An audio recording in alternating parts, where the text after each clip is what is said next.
Good morning, Shabbat Shalom, and welcome. I'm Ross, and I'm live coming to you from the Athenaeum in Jackson, Louisiana, home of the HOREB Institute for the Historical and Objective Research and Exploration of the Bible, and home of United Israel World Union Center South. Thank you very much for joining me today. We are today going through the final class in our series, Deciphering Deuteronomy. Today I'm going to talk to you about the end of the law. Hallelujah. Many of you know about the end of the law. It's not what you expect, I promise you. But I'm going to weave into this class, hopefully, masterfully, also the idea that it's Sukkot. So let me tell you, if you keep the days, if you guard the guarded things, as the biblical text says, then Chag Sukkot Sameach, have a happy and joyful Sukkot. So I want you to know that if you stick around to the end, you're going to get some exciting announcements, and we're going to talk about this more in the YouTube video stream that follows this class, because I want to kind of get you up to speed on what's coming beginning next week. But I don't have time to do that now. I want to pull you in, get you into the biblical text. So go ahead and stretch your fingers, get ready. We're going to look at quite a few things. As I said, we're going to talk about, all of us have heard the phrase, the end of the law, the end of the law. Typically that comes from a fundamentalist Christian standpoint, often from certain wording of text from the Christian writings, but that's not what I'm talking about. When I say it, I'm referring to an event. I'm referring to an event at the closing portion of Deuteronomy. As Deuteronomy comes to an end, and I'm really talking about the events of chapter 31 of Deuteronomy, what we see is the Torah is coming to an end.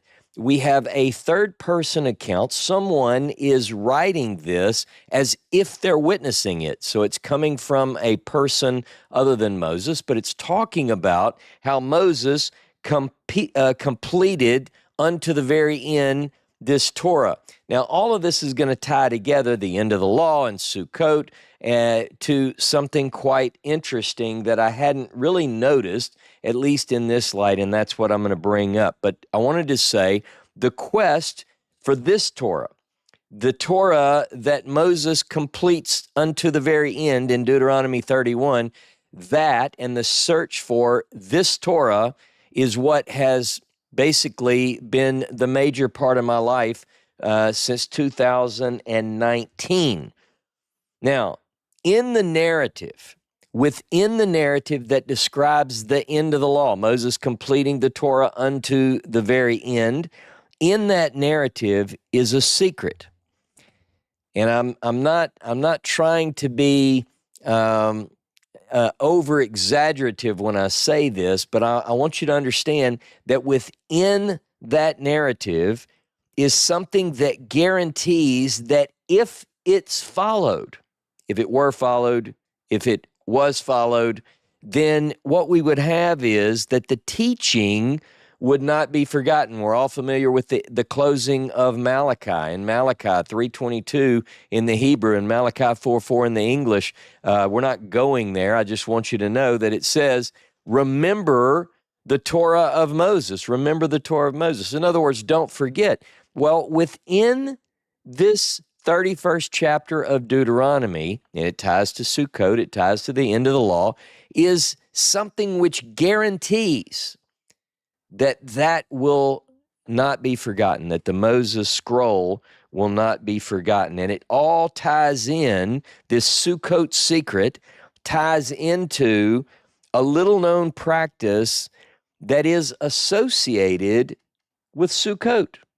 Now, some of you may already be scrambling, and you may already know, and you may be typing into the comments, but stick with me on this, because we're going to bring forward evidence of this Sukkot secret, and I think it's going to be quite fun. Are we ready? Go with me this morning to the book of Deuteronomy, Deuteronomy chapter 31, and beginning in verse 9. Deuteronomy 31, beginning in verse 9. And then it says, Moses wrote down this law. Notice this law. This phrase, HaTorah Hazot, is used many times. It's used exclusively in Deuteronomy and by the Deuteronomic writer, with one exception. The only other exception where it says HaTorah Hazot is in the book of Numbers, in the law, the statute of the Sotah, the woman who is suspected of adultery. But be that as it may, when we talk about this Torah and we're talking about a book, not a singular law, it's only found in Deuteronomy and by the Deuteronomic writer. So verse 9, then Moses wrote down this law, gave it to the priests, the sons of Levi, who carried the ark of the covenant of the Lord, and to all the elders of Israel. Moses commanded them, every seventh year, in this scheduled year of remission, during the festival of booths, when all Israel comes to appear before the Lord your God at the place that he will choose, you shall read HaTorah Hazot, this Torah, before all Israel in their hearing. Assemble the people, men, women, children, as well as the aliens residing in your towns, so that they may, get this, so that they may hear and learn to fear the Lord your God and to observe diligently all the words of this law, so that their children who have not known it may hear and learn to fear the Lord your God, as long as you live in the land that you are crossing the Jordan to possess. Very interesting. So this Torah, Moses, understand the Torah, I've made this point many, many times over the past few years. This third person account tells us, the writer tells us, I saw it. Work with me here. It's like he's saying, I saw this unfold before my very eyes. Moses finished writing the Torah unto the very end, and he handed the Torah, HaTorah Hazot, this Torah, to the Levitical priest. And he said, keep this, and then, and he tells the story. The writer tells us the story. What the writer wants us to understand is that in this exchange that the writer witnessed, Moses handing the completed Torah to the Levitical priest, the writer saw and said the following. It's going to be that at the end of the seventh year, in the Moed, the set time, I think, is the way the translation read. In the Moed, the appointed time. In other words, in the festival. What festival? Glad you asked. In the festival of tabernacles, during what is called in most English translations, the year of release. The year of release. Now, what is the year of release? So, we know that this exchange, what they're going to do is they're going to read this Torah publicly to everyone, men, women, children, not just Israelites, but to the stranger who lives among them. You want the entire world to know every seventh year, and it's got to be done at a specific time. That's the way it's set up. It's not, you don't just go every day and preach on the street. I'm not saying you shouldn't. Maybe you should. I don't know. But it says specifically that this time, every seventh year, the year of release, during the Moed, during Sukkot, you're going to read this to everyone. Okay. Now, I want to talk a little bit today about the year of release. In Hebrew, the year of release, the words behind the English year of release in Hebrew is shnat. Shnat is the word for year. You've heard Rosh Hashanah, Shana. Well, this is Shanat, the year of. And then where it talks about release, the word is Hashmitah, the Shemitah. What is the Shemitah? So first of all, let me give you some points that you have to know. I say you have to know them. I don't know. Maybe you don't have to know them. But this is valuable information, I think. The phrase, the year of release in Hebrew, Shanat HaShemitah, only occurs 2 times in all of the Bible. The whole Bible, it's only twice. The year of Shemitah, and I'm going to read some verses in a moment, but you write these verses down. Deuteronomy 31:10 and Deuteronomy 15:9 are the only 2 verses in all the Bible that have the phrase year of Shemitah. Now, I wanted to dig deep. I'm going to begin some extracurricular study sessions with members of the Yachad. We'll talk about that later, where I show you how I study, so that some of you who may want to follow along and have some fun with me studying the Bible, you'll be invited to do that, kind of a behind-the-scenes kind of thing. That's coming later. But what I wanted to do was I said, let me see if I can find Shemitah. Maybe I look for Shemitah and it doesn't say year of Shemitah, but what are the other references? So I narrowed my search and I said, give me every time that the words the Shemitah. I looked for a year of the Shemitah. Now I want to look for the Shemitah, and that added one more. So now in Deuteronomy 15:2, I saw the Shemitah. The reason I want to dig in like this is because I want to read everything the Bible has to say about a particular subject, and this was the way I set out to do that. So now we're going to take just the Hebrew root meaning Shemitah, which again was translated as the year of release. So here's what I can tell you. Shemitah appears 15 times in 11 verses. It typically means to release or relinquish or to let drop or to let go. The land is particularly going to benefit from the Shemitah because you just let it go. Like, some of you who know gardening or something, or some of you who don't tend your lawn very good, you might say, well, it's the Shemitah year here at the Jones residence. I just let it go. Well, that's the idea, is you just let it go. You don't engage with it. You don't work it. You let it lie fallow. And it also, the Shemitah, we're going to get into this, the Shemitah is also a time for the forgiveness of debts. How many of us could use that? If you want your debts forgiven, everybody shout where you're at, except for those in the room with me. Hallelujah. And I'm sorry, I don't believe that you just name it and claim it like some people. But we're going to talk about what the Bible says about a very solid plan to redeem one and to drop the debt.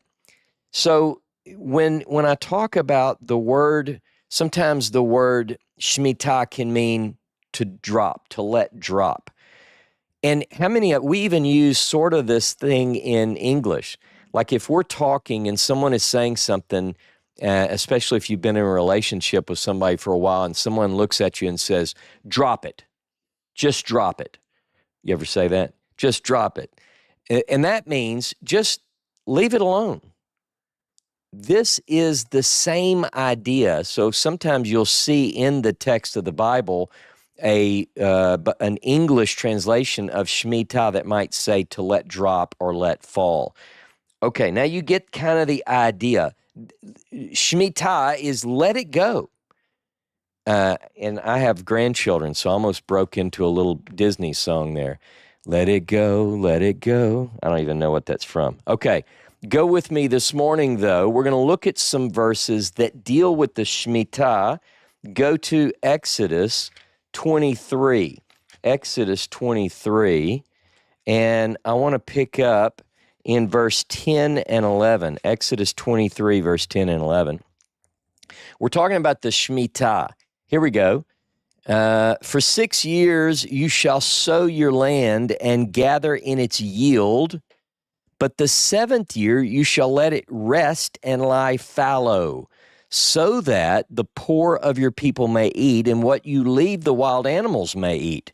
You shall do the same with your vineyard and with your olive orchard.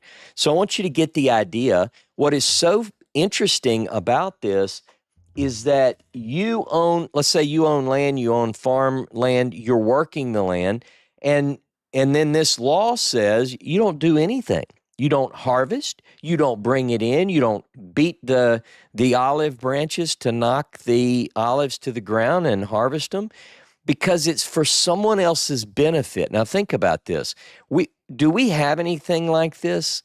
And if we did, what would it do? Think about this. Think about the implications. You might say, well, I don't have orchards. Well, what are the practical, are there ways that we can somehow back away and allow to sustain the poor and the animals? You know, this is one thing that I think people miss often, is that the biblical account is very, very kind to animals as well. So when people mistreat animals, you can't tell me that they're biblical at all.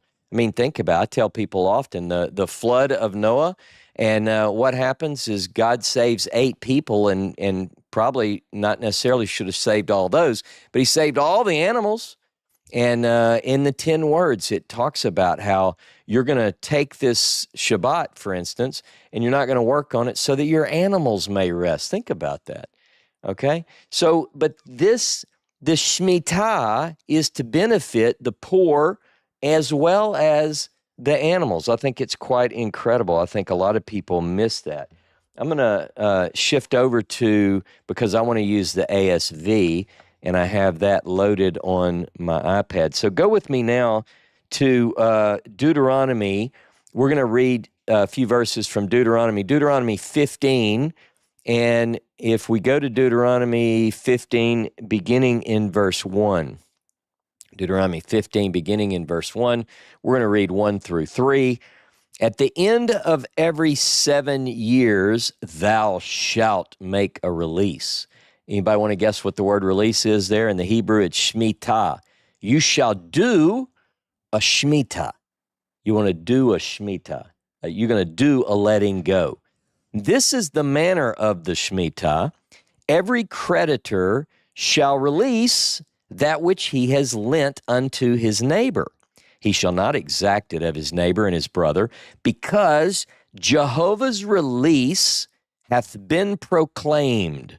Of a foreigner thou mayest exact it. But whatsoever of thine is with thy brother, your hand shall release. Now, I love Deuteronomy 15. Deuteronomy 15 is one of the most powerful lessons on not being greedy, right? If you want to read it, if you read it in total, like if you read the whole chapter, you're going to feel like going out and finding someone to help. And maybe we should read it every day. I mean, it's almost like watching a Sylvester Stallone Rocky movie and you think you want to do sit-ups, after you watch it. It's almost that good, if you know what I'm saying.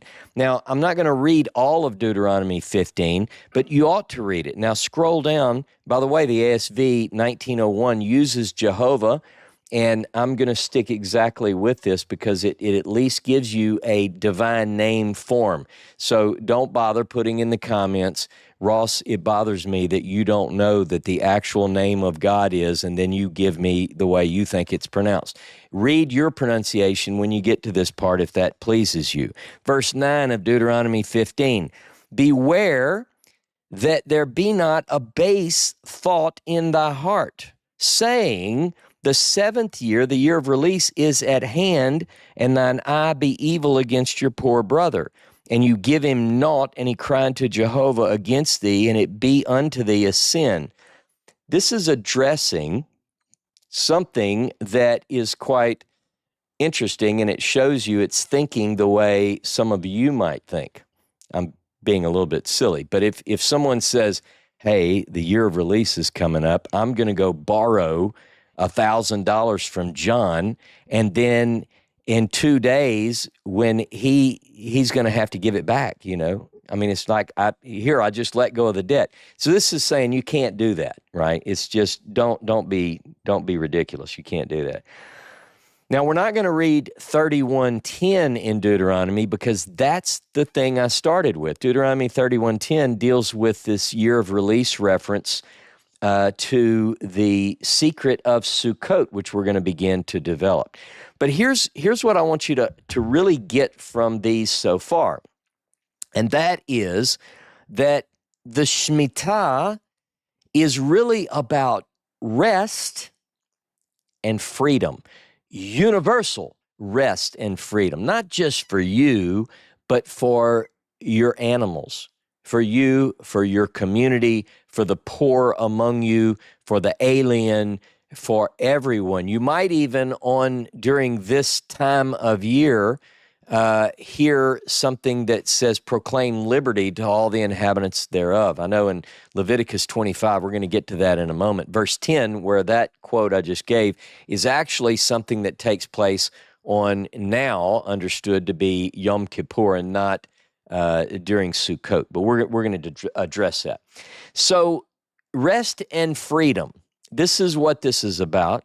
And this is one example. The Shemitah is one example of freedom from the law. Now, here's the catch to my title. Freedom from the law. Actually, I meant that to be a little bit tricky. If I hooked you in with that title, then I'm glad I did, because what I really mean is that freedom from the law means derived from the law. The law itself contains seed beds or details that lead to freedom. And this is where we're really talking about. It's not only freedom from within for these things that we've already discussed, but I want you to understand the relief of the burden of debt. Look, some of you are like me. You don't have a lot of money, and just to owe money to other people is so stressful. People deal with this on a daily basis when the economy is bad, especially, and your heart should go out to your own condition, but others as well. And the Torah, HaTorah Hazot, has some things in it that, if followed, would bring about relief from these things. Okay. Now, but it's not just the people and your community and the poor among you and so forth, but even the land. Again, let's stress this. Go with me to Leviticus chapter 25. We're going to start in Leviticus 25 and read verses 1 through 7. We're talking about relief of debt. Everybody said, amen. And Jehovah spake unto Moses in Mount Sinai, saying, speaking to the children of Israel and saying to them, when ye come into the land which I give you, then shall the land keep a Sabbath unto Jehovah.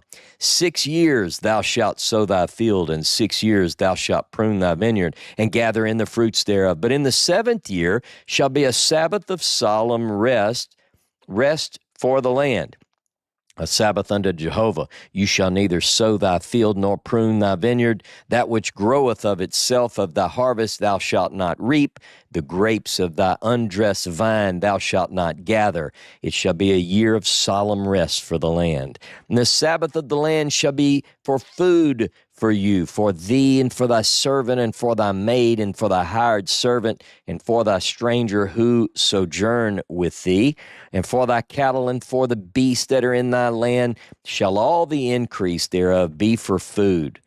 It's almost like you want to imagine that during this year of release, the animals are skipping about and eating from your garden. And in my mind, I'm thinking, because I watch Bridget in her garden, and I'm wondering, how do you then break them of it going into the next few years? And you say, okay, guys, I need you deer to run along because this isn't the year of release. I'll put something else out for you. But in Leviticus 25, there is, first of all, it's a different source. Those of you who follow along with my teachings, this is clearly a different source than what we read in Deuteronomy. We'll talk more about these sources over the next year. You're going to learn a lot about that over the next year. You don't have to agree with me on everything. You have every right to be wrong. I'm joking. But this is a different source. It uses different terminology, clearly describing the same period of time, the same release, though in Leviticus 25, we don't use the word Shemitah. Shemitah is not used here. But it still is talking about the same thing right? And then we get into what is called verse 8 and following is going to begin to talk about something else, the Jubilee, right? Which is also a part of the laws, right? Part of the laws that deal with relief and so forth. But I want to go down to verse 20, and it says, "And if ye shall say, what shall we eat the seventh year?" Because that would be a question. You're like, wait a minute, I'm not going to harvest, I'm not going to prune, I'm not going to do this, I'm not going to do that. What do I do? What am I going to eat? And it says, "Behold, we shall not sow nor gather in our increase." Verse 21, "Then I will command my blessing upon you in the 6th year, and it shall bring forth fruit for the 3 years," right? So it's talking about it would just continue and you'd have plenty. "And you shall sow the 8th year and eat of the fruits the old store until the 9th year, until its fruits come in, you shall eat the old store." Kind of a first in, first out. So whatever you put up during the year of plenty, you'll eat that, and then year 2, you can draw this out on paper. It makes perfect sense. You just don't want to put up the food for the 6th month, and then you get fresh fruit and you eat that and you leave that on the shelf in your pantry. No, you take the pantry supplies, you eat them, and so forth. Okay. Now, I'm going to mention a few verses that I'm not going to put on the screen. I'm not going to read these, but I want you to hear this, because one of the things that is important, particularly tied in with this idea of the year of release, the Shemitah, is what is called manumission. And it is the allowing slaves to go free. Now, a lot of people are critical of the Hebrew Bible, this ancient text, and they hold to the fact, they say, well, the Bible advocates slavery, and it admits that it is something, and if you have slaves, you'll do this, and so forth. So some people are very critical of the biblical text, especially in today's world, and they judge a document thousands of years old against modern standards of, something we would say, ooh, well, I mean, let's think about this. These texts that we're reading are actually light years ahead of anything of their time. And again, I would put forward the point that they plant the seed for what became the abolition in many societies for slavery. And so again, tragically, in our world, many cultures still do this, and some people who work in our world today would say, yeah, well, I feel like a slave, a different kind of slave. But the idea is that in this idea of the year of release is a seedbed that says, let them go. Let them go. And so I want to give you some verses that you write down. We're not going to go into this so much. It takes us slightly off of the discussion today. But in Leviticus 25, verse 39 through 55, put that in your notes. Read that. It's about the release of slaves. Exodus 21 and Exodus 23, 10 through 11, which we already read. Both of those are considered by scholars to be from the E source, from the Elohist source, and those also talk about letting slaves go. And then this Leviticus 25, 39 through 55 is considered P. It's the priestly. Now, in other words, we've got different sources from different times using different terms to describe what is the secret of Sukkot. They all sort of stack up around something that's quite important. Now, a lot of people would put all of these under, like if you do a study on the Shemitah like I'm doing, they would bring them in even though they're different sources and they use different terms. And that's what I'm doing today. Even though some of the terminology is different, some of the vocabulary is different, it's like if it looks like a duck, if it quacks like a duck, you're looking at the 7th year, you're looking at this time of the year, you're looking at the idea of release. So that's why I'm covering all of this together. The entire Shemitah year, the seventh year, the full year, 365 and a quarter days of the Shemitah year is tied to the idea of rest and freedom. Rest, release, relinquish, and freedom.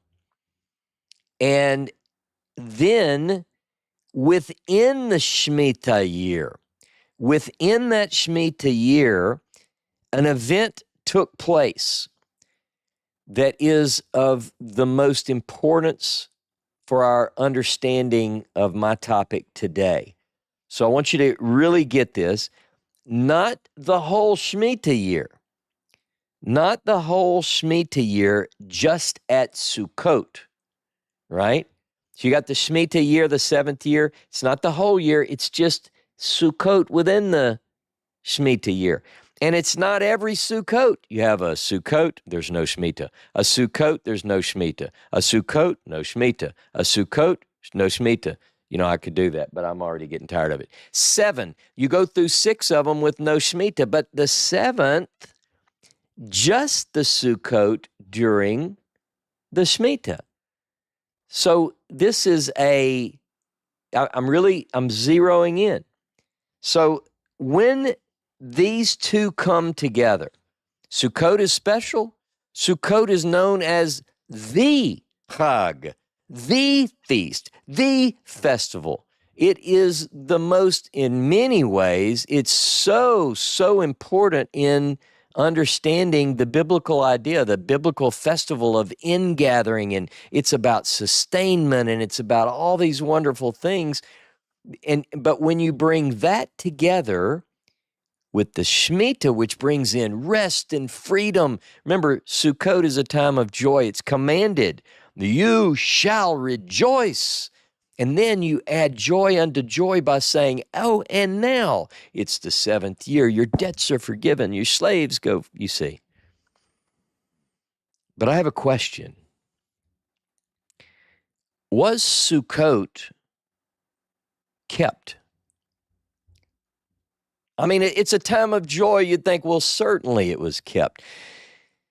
Was Sukkot really kept? I mean, it's mentioned in the Pentateuch. It's commanded in the Pentateuch. Leviticus 23 has a pretty good description about what's to be done. And, one of the things that, and I'm not going to go there right now, but Leviticus 23, verse 42 and 43 says that, this is all about how is to remind you that when you were in the wilderness, coming from Egypt to the land of promise, you dwelt in booths. So it's important. But the question is, was it kept? It's one of the pilgrim festivals. If you look horizontally, if you study horizontally, we're going to look in a moment. I'm not going to call them up yet, but you're going to look at, if you looked at Exodus 23 and its description of the pilgrimage festivals, and you put on another piece of paper, Deuteronomy 16, you would see that they use different terms and so forth. But we're going to ask the question: was it kept? Let's pull up Exodus 23. Verse 14 through 17, Exodus 23, verse 14 through 17. And I don't have a sheet for you, but Deuteronomy 16, we'll go to that in a moment. So Exodus 23, verse 14. 3 times thou shalt keep a feast unto me in the year. The feast of unleavened bread shalt thou keep. 7 days thou shalt eat unleavened bread, as I commanded thee at the time appointed in the month of Aviv. For in it thou camest out from Egypt, and none shall appear before me empty. And the feast of harvest, the first fruits of thy labors which thou sowest in the field, and the feast of ingathering at the end of the year, when you gatherest in thy labors out of the field. 3 times in the year all thy males shall appear before the Lord Jehovah. Now, the feast of ingathering, notice it's not called the feast of Sukkot here, But in Exodus, the priestly writer here is telling us the ingathering, the Feast of Ingathering, Asaph, is it's another name. It's the Harvest Festival, right? And where it says at the end of the year, you go, wait a minute, that's in the 7th month. In the Hebrew, it literally means at the going out of the year, because in Hebrew thought, it's not linear, January, February, March, April, May. It's cyclical. And so if you begin in Aviv and you work through month 1, 2, 3, 4, 5, 6, when you get to the 7th month, it's the going out of the year. So like you go on an orbit and then you go, the year is going out, right? Now, so what I want to do is I want to look now at Deuteronomy 16,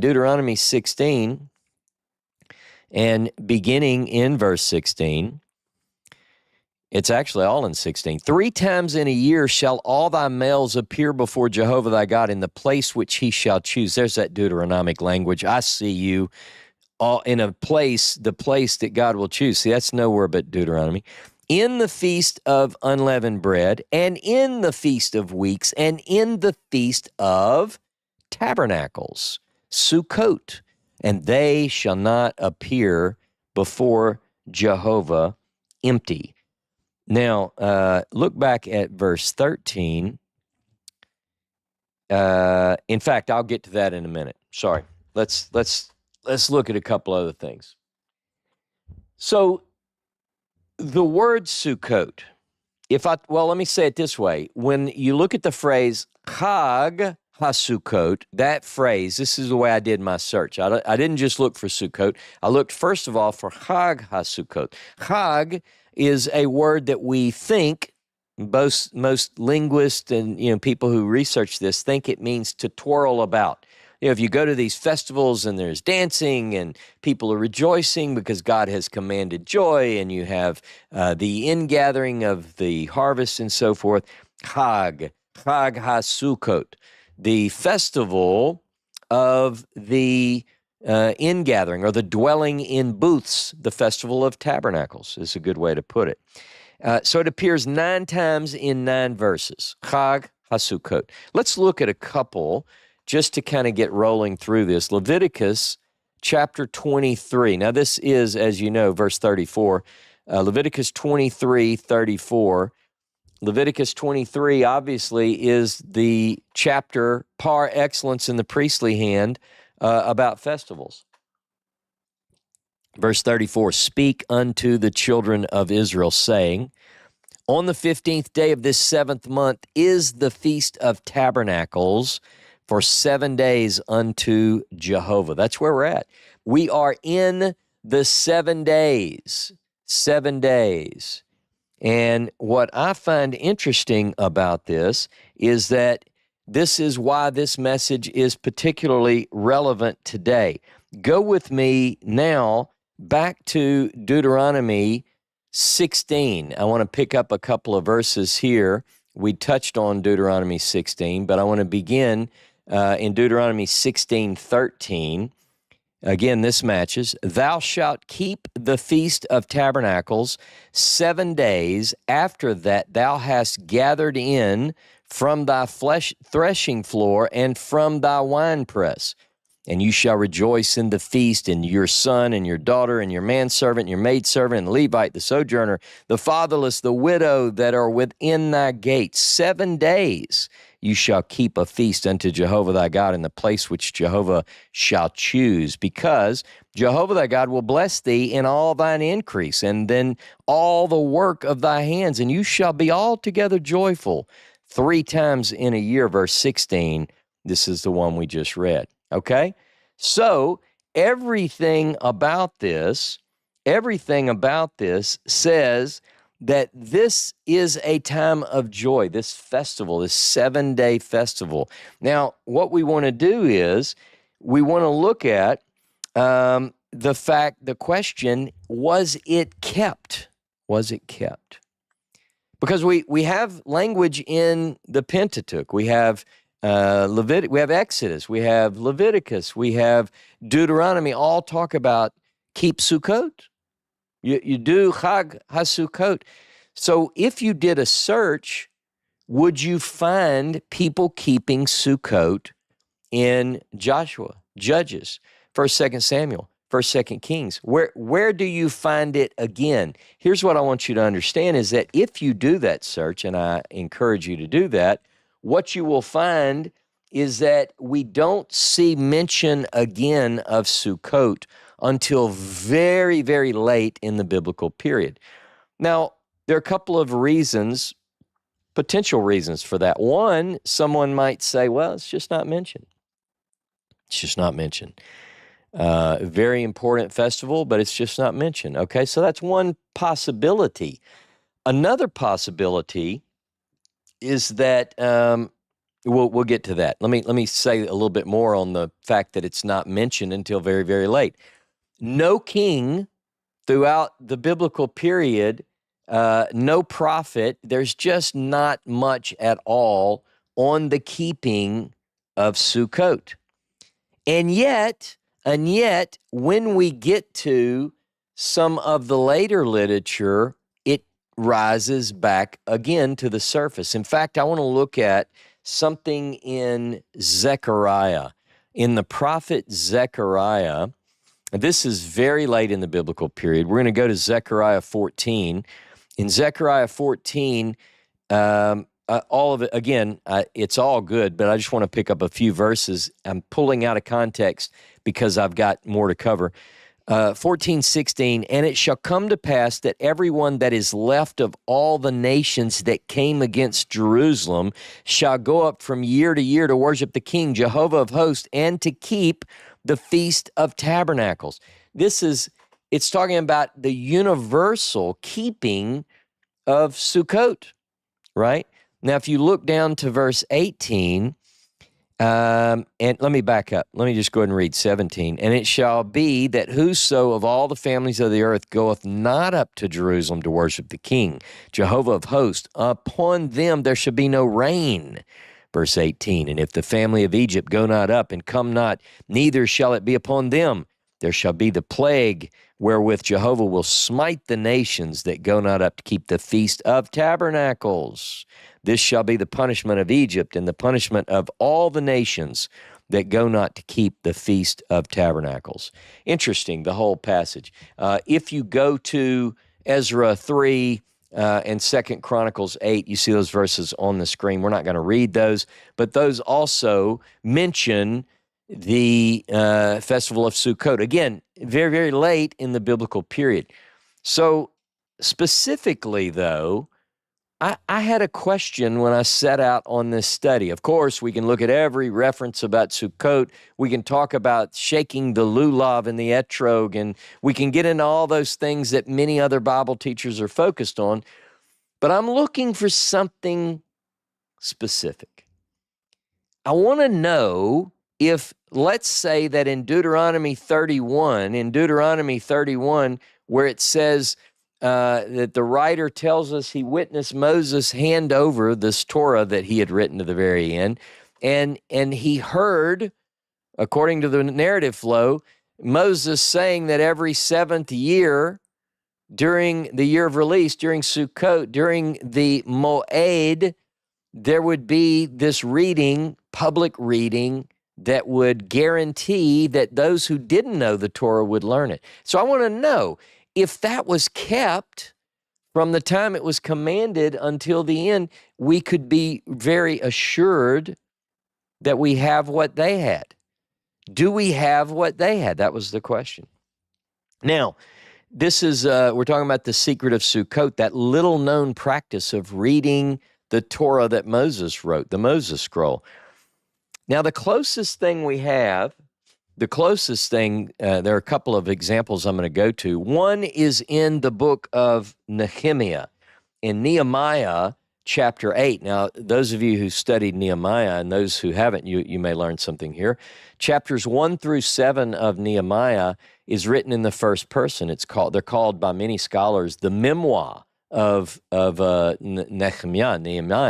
And if you read through it, it's like a first-person account. Nehemiah is saying, and this happened, and this happened, and this happened. It's very interesting. Well, you get out of chapter 7, probably around verse 5 or so, and it changes. It's another writer. But be that as it may, chapter 8 records something quite interesting. And we're going to go now to Nehemiah chapter 8. And I'm going to read the first few verses. So let's begin in Nehemiah chapter 8, and I'll start in verse 1. And all the people gathered themselves together. All the people gathered themselves together as one man into the broad place that was before the water gate. And they spake unto Ezra the scribe to bring the book of the law of Moses, which Jehovah had commanded to Israel. And Ezra the priest brought the law before the assembly, both men and women and all that could hear with understanding, upon the first day of the 7th month. And he read therein before the broad place that was before the water gate from early morning until midday, in the presence of the men and women and all those that could understand, and the ears of all the people were attentive unto the book of the law. The whole story is fantastic, Nehemiah chapter 8. But so Ezra brings out, according to the narrative, the book of the law from Moses, right? And then it's the first day. We learn that it's the first day of the 7th month, and he is an expert scribe. He knows where things are at in the book of the law, right? So he knows that. Now let's look down. I'm going to skip over some good stuff, but I have to. Go to verse 13. Now, by the way, that was the first day of the 7th month, first day of the 7th month, and it says that. There's no mention whatsoever of Yom Teruah, no mention. There's no mention of Yom Teruah at all, but we'll ask the question why, probably in the discussion, which will be streamed to YouTube, so get ready. Verse 13, on the second day were gathered together the heads of fathers of all the people, the priests and the Levites, unto Ezra the scribe, even to give attention to the words of the law. So they're back. And they found written in the law how that Jehovah had commanded by Moses that the children of Israel should dwell in booths in the festival or the feast of the 7th month, and that they should publish and proclaim in all their cities and in Jerusalem, saying, go forth unto the mount, and fetch olive branches and branches of wild olive and myrtle branches and palm branches and branches of thick trees to make booths, as it is written. Verse 16, so the people went forth and brought them and made themselves booths, every one upon the roof of his house, and in their courts, and in the courts of the house of God, and in the broad place of the water gate, and in the broad place of the gate of Ephraim. And all the assembly of them that were come again out of captivity made booths and dwelt in the booths. For since the days of Jeshua the son of Nun, unto that day, what am I reading here? Had not the children of Israel done so, and there was very great gladness. And from the days of Joshua the son of Nun unto that day, had not the children of Israel done so? Okay, well, let's talk about that. Number one, this is the second day of the 7th month. No mention of what should be done on the first day, Yom Teruah. They're looking at the Torah on the second day. There's nothing that they talk about dealing with the 10th day. There's no one that says, hey, Yom Kippur is coming up. No one mentions that. But they do get focused on something they read about the Festival of Booths. Now, a couple of interesting points. I'm not going to go too deeply into this now, but maybe you'll have questions after we'll talk about. There are a couple of things that are interesting. If you look at the species of the trees mentioned here, and you compare those with Leviticus 23:40, they don't agree. So the story here in Nehemiah 8 is not looking at, apparently, the text of Leviticus 23. Also, Leviticus 23 does not say that the branches are to be used to construct booths. Now, again, I know I'm throwing some curveballs at you, but I want you to write these down for your consideration. Also, Leviticus chapter 23, verse 40 and 42 talk about how the whole festival of Sukkot is meant to remind the people that they dwelt in booths during their wilderness journey, but nowhere in Scripture where it describes the wilderness journey does it say they dwelt in booths. So there are some difficulties when we try to understand what's going on here. Now, the point being that from the time Sukkot is introduced in the Pentateuch, at least as we see it presented in the Bible we have today, until you get to these late texts, there seems to be no observance of Sukkot, at least not mentioned. I'll add that if it makes you feel better. But in addition to that, my question then became, if Sukkot was not kept, then did they keep the Shemitah cycle, right? Because you think if they didn't keep Sukkot, then chances are if they didn't keep the yearly thing, then what are the chances that they kept the every 7-year Shemitah cycle or even kept up with it? All right. Man, it could be troubling, but I'm not speaking out of school here. I'm about to show you that the biblical writers would sing in a choir behind me and say, you're right. Let's look, please, at Leviticus 26.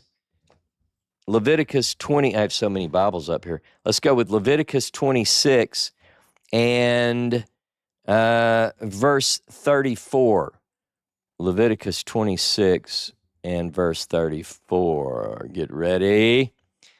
Then shall the land enjoy its Sabbaths, as long as it lieth desolate, and ye are in your enemies' lands. Even then shall the land rest and enjoy its Sabbaths. As long as it lieth desolate, it shall have rest, even the rest which it had not in your Sabbaths when ye dwelt upon it. Let me process that.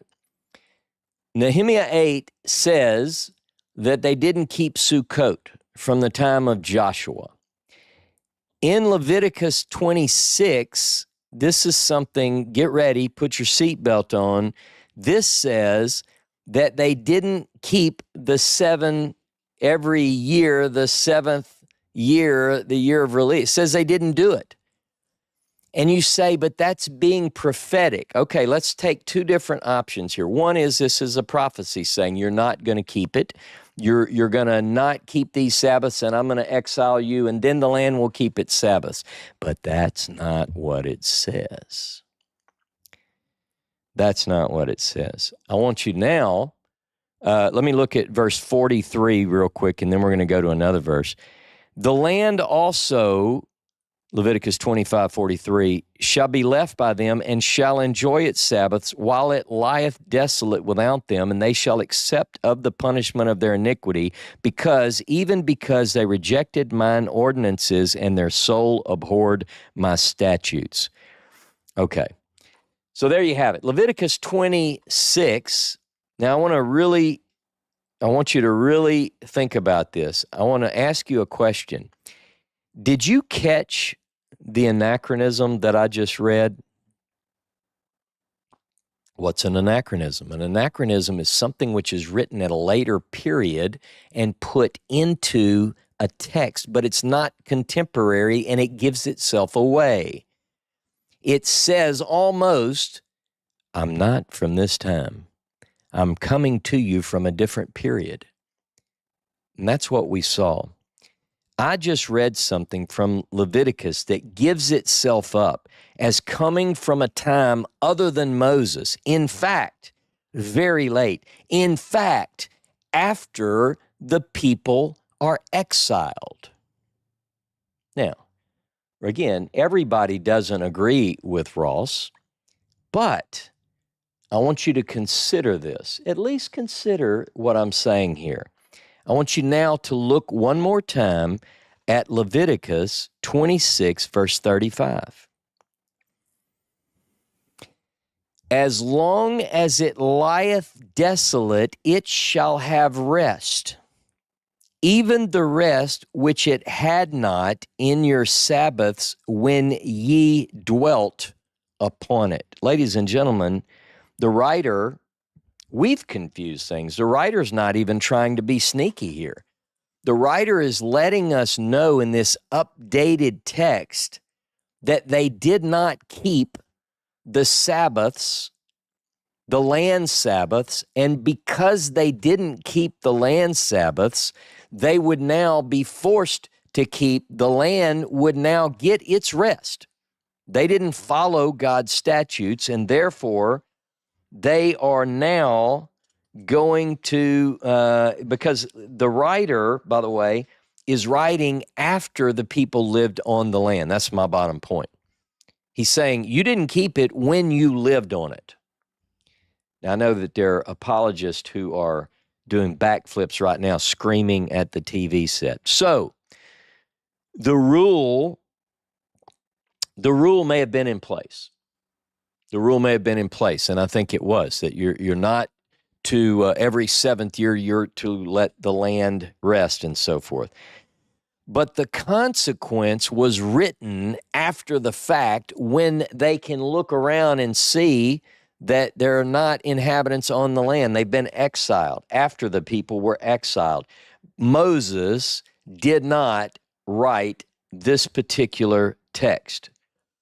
Now, Jeremiah, I'm going to go through a couple of ideas as I pull things together. Jeremiah 34 records at the very end of the reign of Zedekiah. Remember, it's Zedekiah who's the last monarch who ultimately, he witnesses his boys killed and then his eyes are put out. Tragic ending to the kingdom of Judah. But during the reign of Zedekiah, a story about the manumission of slaves, you know, this every seventh year thing is mentioned in Jeremiah 34.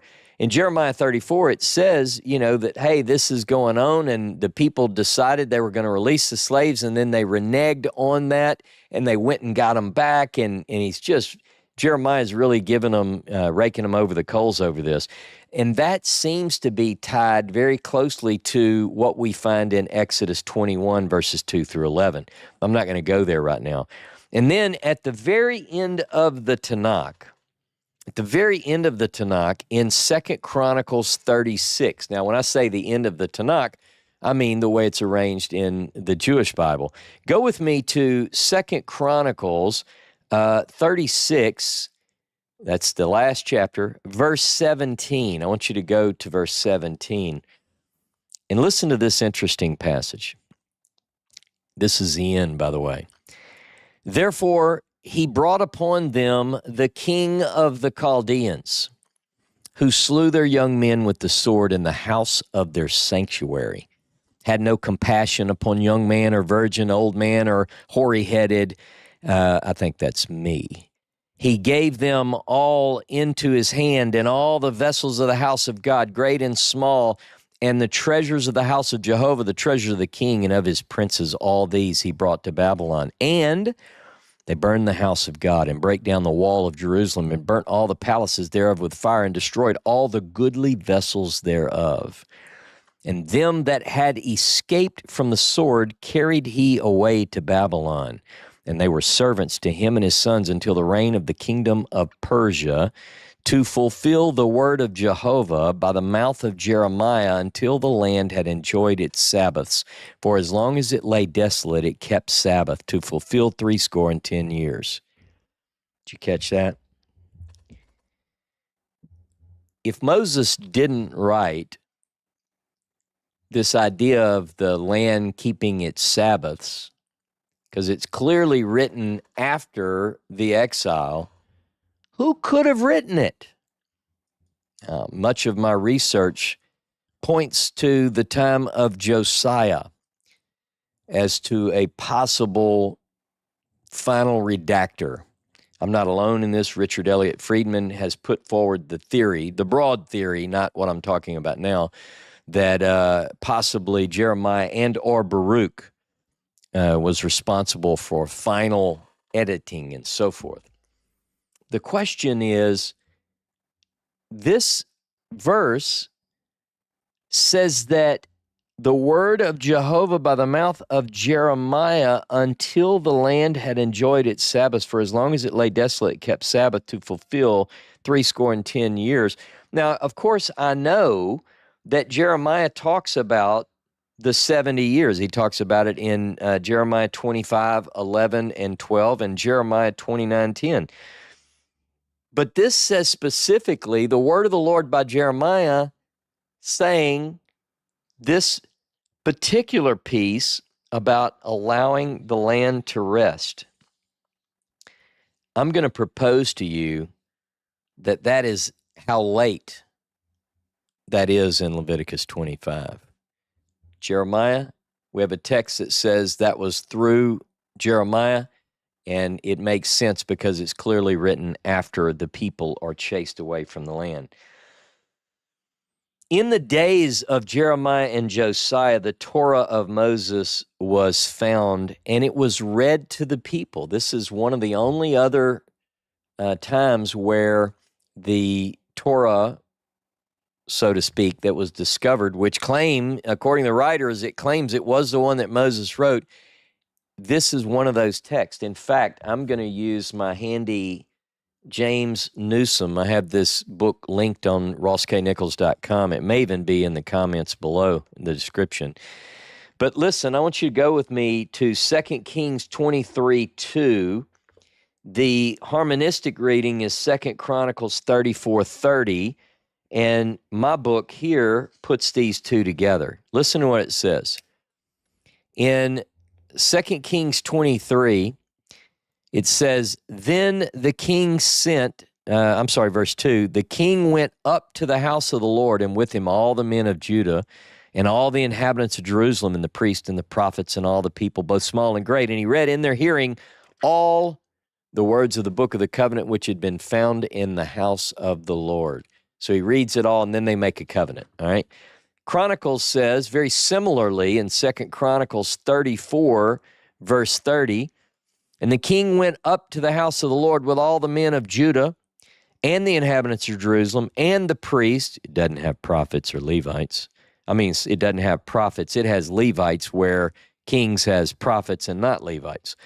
All the people, both great and small, and he read in their hearing all the words of the book of the covenant, which had been found in the house of the Lord. So they read it. They read it. They read all of it to an assembled group. And I want to say that this story, the story of the discovery of the scroll in 2 Kings 23 and 2 Chronicles 34, indicates that this is sort of a smallish book, and you could read it in one sitting. We have, thankfully, I say we, it's not, I have no leadership involved in it. It's my friend Kiat and many people associated with United Israel who read every year through the 5 books, the Pentateuch, in Hebrew, the Hebrew Torah reading team. And I'll post a link so that some of you might want to join to learn to read and read every week. They read from the Pentateuch, the Torah, the annual cycle of Torah readings. They're reading through the Pentateuch every year during Sukkot. Now, this particular story in 2 Kings 23 and 2 Chronicles 34, when Shaphan is given the scroll by from Hilkiah, it says he read it. He gives him the scroll. Look what I found. I found the scroll that Moses wrote. He goes, oh, really? And he reads and he reads and he reads and he reads and he reads. And he goes, okay, I got to go show this to the king. It doesn't feel like it took 25 hours. It says he read it and he took it to the king and he read it to the king. And I've made this point before. It's not like he walked in and said, Your Majesty, Josiah, I need you to get comfortable. Perhaps recline. I'm going to read you from the beginning. And, he didn't read the whole Pentateuch. He read him the little Torah that Moses wrote. It only makes sense. And then maybe when they go to Huldah, it looks like it was read again. All right, so what are they reading? What was it that should have been read every 7th year, during Sukkot, during the year of release, during Sukkot, during the Moed? What was that? Was it Genesis 1:1 through Deuteronomy 34:12? Here's the deal. According to the Deuteronomistic writer, the public reading of the scroll that Moses wrote was to ensure that it would not be forgotten, to ensure that that they would hear and learn to keep and do all of the words of HaTorah Hazot, of this Torah, the Torah that Moses wrote, not the later expanded version. And by the way, I've taught a class on this, and I've alluded to it in many of my teachings. In Deuteronomy and Deuteronomy alone, 4 words appear all the time in order. Listen, learn, guard, do. Listen, learn, guard, do. Sometimes only 2 of those, listen, learn, or listen, do, but they're never out of order. I think this is something quite instructive, that if that Torah that Moses wrote would have been read every 7 years so it wouldn't be forgotten, then we would have that very manuscript. It was a book, the one that Moses wrote was one that could be read, as Nehemiah says in chapter 8, from morning to midday, with commentary. It could be written on plaster, covered stones. You take stones, big stones, and you cover them with plaster according to Deuteronomy 27 and Joshua chapter 8. And on those stones, you're going to write HaTorah Hazot, the Torah, the one that Moses wrote. It's not like the guy said, okay, you guys don't run off and leave me. I'm on Genesis 8. No, he's writing something much smaller. Later, it says that the king was to be responsible to make himself a copy of this Torah, not Genesis 1:1 through Deuteronomy 34. He's responsible to do a copy of HaTorah Hazot, the Torah that Moses wrote. This Torah, it's the smallest document. He was supposed to write himself a copy and read from it every day so that he wouldn't forget it. Now, we've talked about this before, so I won't go into details, but even the monarchy, that text is not contemporary with Moses. But let's look at Deuteronomy 17, and I just want to read verses 14 through 20. This is called the Law of the King, the Torah of the King by many people. Actually, I'm just going to read verse 18 through 20. Deuteronomy 17:18. It shall be when he sitteth upon the throne of his kingdom that he shall write him a copy of HaTorah Hazot, this law, in a scroll or a book out of that which is before the priests, the Levites. And it shall be with him, and he shall read therein all the days of his life, that he may learn to fear Jehovah his God, to keep all the words of HaTorah Hazot, of this law, and these statutes, and do them. Look at that. Learn to fear, keep, which is guard, and do. There are our words. It's the same thing. When the Torah that Moses wrote was to be read every 7 years in front of the whole people, man, woman, child, little boys, little girls, grown people, old people. It was to do this very thing, so that they would listen, they would learn, they would guard, and they would do it. But we have no record in all the biblical texts that this ever happened. The book of Moses,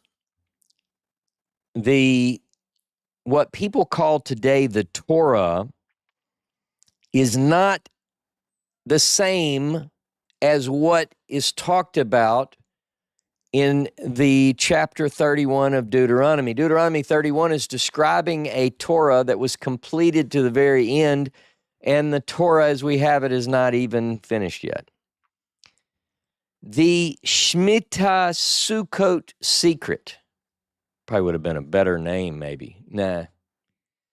The Sukkot Shemitah secret meant to ensure that the Torah was learned, guarded, and done but we have no record that it was ever done.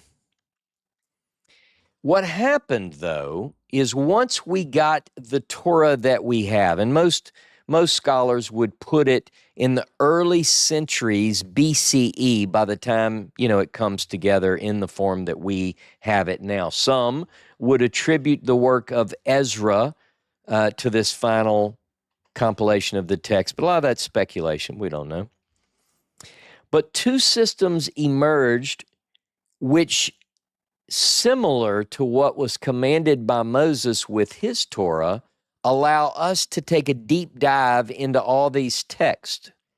And these two systems, let's call them two reading cycles. One is a triennial cycle of readings, which was 3 to 3.5 years it took to get through the 5 books of the Pentateuch, Genesis through Deuteronomy. And that system of reading cycle emerged from the land of Israel. The Talmud tells us this as well, that one emerged in the land of Israel. By the way, if you don't have it yet, on my academia page, academia.edu, and I'll post a link to this, but I have a chart of the triennial reading cycle, and I highly recommend that, and it shows you from ancient sources and based on the Leningrad Codex, the oldest complete copy of the Hebrew Bible, the actual divisions in the text. So there is a 3.5 year cycle of readings called the triennial reading, and out of Babylon came an annual cycle of readings. And so we find in antiquity references about the reading of the Law and the Prophets. Now, some of our oldest references to the reading of the Law and the Prophets come from a surprising source to some. It's not Jewish literature. Jewish literature is later than this. We have records that go back earlier than, I say Jewish records. These two could be considered Jewish records, but they're not part of the official category under Judaism. They're actually from the New Testament. References to reading from the Law and Prophets, the earliest sources we have, I'll give them to you. Here are a couple of them. Look at Acts chapter 13, and let's go to Acts 13, verse 15. Acts 13, 15. Some of you are saying, I don't have Acts in my Bible. Well, just stick around. I'll read it to you. It's just interesting. Acts 13, 15 says, after the reading of the law and the prophets, the officials of the synagogue sent them a message saying, brothers, if you have any word of exhortation for the people, give it. Paul stood up with a gesture, began to speak. You Israelites, and you who fear God, listen. That's my Paul voice. Now, again, they read from the law and the prophets. Look at Acts 15. Here's another one. Acts chapter 15 and verse 21 alludes to this practice as well. For in every city, for generations past, Moses has had those who proclaim him, for he has been read aloud every Sabbath in the synagogue. Moses is read every Sabbath in the synagogue. There you go. Christian text. That sound like a Christian text to you? Let me give you one more. This is a parable, and I just, this is fascinating. I wish every Christian friend of mine knew this. And they read over it all the time because they're preaching sermons about hellfire and brimstone, and some of y'all need to hear that. It keeps you in line. But Luke 16, verse 27, I want to read this. I'm not going to tell you the whole story. You know the story. Rich man and Lazarus both die, and the rich man goes to hell as he should, and Lazarus goes to heaven. That's just a cleaned up Christian version. Okay, verse 26. Is that right? 27. He said, because the guy, by the way, the rich guy said, oh, I'm burning down here. It's hot as hell. Send Lazarus to me. And this is a message he gets back. Then, Father, I beg you, send him, Lazarus, to my father's house, for I have 5 brothers, that he may warn them so that they will not come to this place of torment. And Abraham replied, and you need to listen. They have Moses and the prophets. They should listen to them. And he said, no, Father Abraham, but if someone goes to them from the dead, they'll repent. And he said to him, if they don't listen to Moses and the prophets, neither will they be convinced, even if someone rises from the dead. Now, that parable is in red letters. And we know that Christianity went towards the view that someone raised from the dead, and that's my focus. And his language, red letter, says your focus ought to be on listening to the hearing of the words of the Torah and the prophets. By the way, Luke chapter 4, Jesus goes into a synagogue and they hand him a scroll and he reads from Isaiah 61, 1 and 2. All that is part of the triennial cycle reading. We get into that much more detail much later. But here's something I think is interesting. In the earliest form, not the one that Moses commanded in Deuteronomy 31, according to a witness, but in the triennial cycle of reading, remember we have 2 3.5-year cycles. Years ago, I had a question. I did a lot of research on this triennial cycle as the more authentic. And one of the things that struck me was this. Some of the rabbis said the earth was created in Tishri, meaning the 7th month. And then other rabbis would say the earth was created in Aviv, in Nisan, in the spring. You go, well, how are they both right? Well, get this. They are both right if you understand that they're commenting based on a time when they were following the triennial cycle. What does that mean? Listen, let's say, because this is the 7th month, let's say I said, hey, we're going to go through the triennial cycle of reading. Everybody get ready, 3.5 years. Get ready, set, go. And we begin, we're in the fall. I go year 1, that puts me to the fall. Year 2, I'm still in the fall. Year 3, I'm in the fall. And in a half year, I finish in the spring and I start over in the spring. Then I'm going to start over with the creation. The creation, if I start now, I'd say, in the beginning, God created the heavens and the earth. Ladies and gentlemen, God created the heavens and the earth in the 7th month. And everybody would say, yes, I love Ross is so good at understanding the Bible.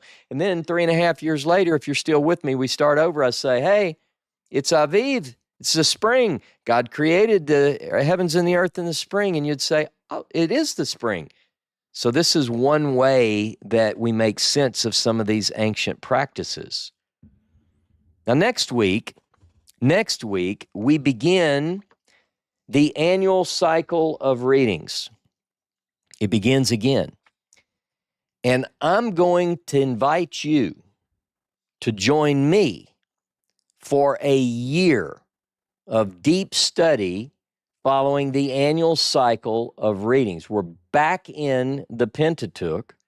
We're going to take it from the beginning in Genesis, and we're going to work through Genesis 1:1. That begins next week. But everything I'm doing is going to focus on the Pentateuch for the following year, meaning not only will my Saturday classes be devoted to a historical, critical, deep, searching, questioning approach to the Pentateuch, but I'm also working with Seth and Jono. We've put together a program. This is season 3 of Torah Pearls, and Jono has done 2 other seasons. The first one was with Nehemiah Gordon and Keith Johnson, and that is still a popular series. They did a great job. The next season, season 2, a few years later, I think he did one with Rabbi Tovia Singer and Jason Spiritual Babies in Ireland, and that was a popular series too. Now, season 3 is me, Jono, and Seth has designed and trained and really polished our third host, who is AI. We call him Ezra. He is a techspert, Textpert, a techspert. He's trained to understand not only the historical critical method, but he's trained in the ancient writings and so forth. You're going to be blown away. If you missed the introduction to our course and you didn't get to meet Ezra, you missed out. So you need to go back and watch that. Again, it's on a playlist on Ross K. Nichols TV on YouTube. So check that out. So every week we're going to be doing the Torah Pearls.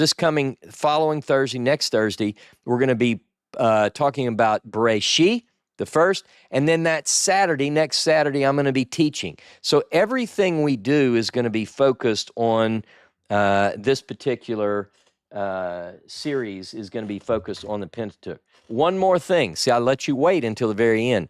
This is called the Torah Tablet. The Torah Tablet. Seth and I have put out Genesis already. It's available on our HOREBinstitute.com. It's our store, and you can get this. Now, what is this? This is a Torah tablet.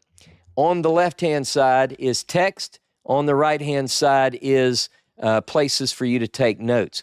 But the text block is arranged. First of all, it's the ASV 1901, a very literal and time-honored translation. And we do have chapter and verses in it, but rather than break at odd places like translations do in English that aren't familiar with the ancient Hebrew, what we did, we went into the Leningrad Codex, the oldest Hebrew Bible, and it's a text block with justified edges. The only breaks are the ones that are according to the earliest manuscripts. So you'll see what I talk about when I say white spaces. It's in this text. It also includes the triennial Torah readings are marked, as well as the annual cycle readings are marked. And then one final piece that you'll find very helpful is it tells you, based on the academic view of the documentary hypothesis, it'll show you this text is J, E, P, D, or other, as the case might be. So I highly recommend that you get that, and I openly invite you to stick around. Whether you're new or whether you are a member of the Yachad, we'll be streaming to YouTube. We'll go for about 45 minutes, and then after that, as a way of saying thank you, I'm going to give even more time to those who help support us so that we can provide everything we do for free. So those people will be in a Zoom call with me. But listen, everybody's invited. We do everything as much as we can to get the word out. So thank you for your time. Shabbat Shalom, Chag, Sukkot, Sameach, and stick around for some fun discussion.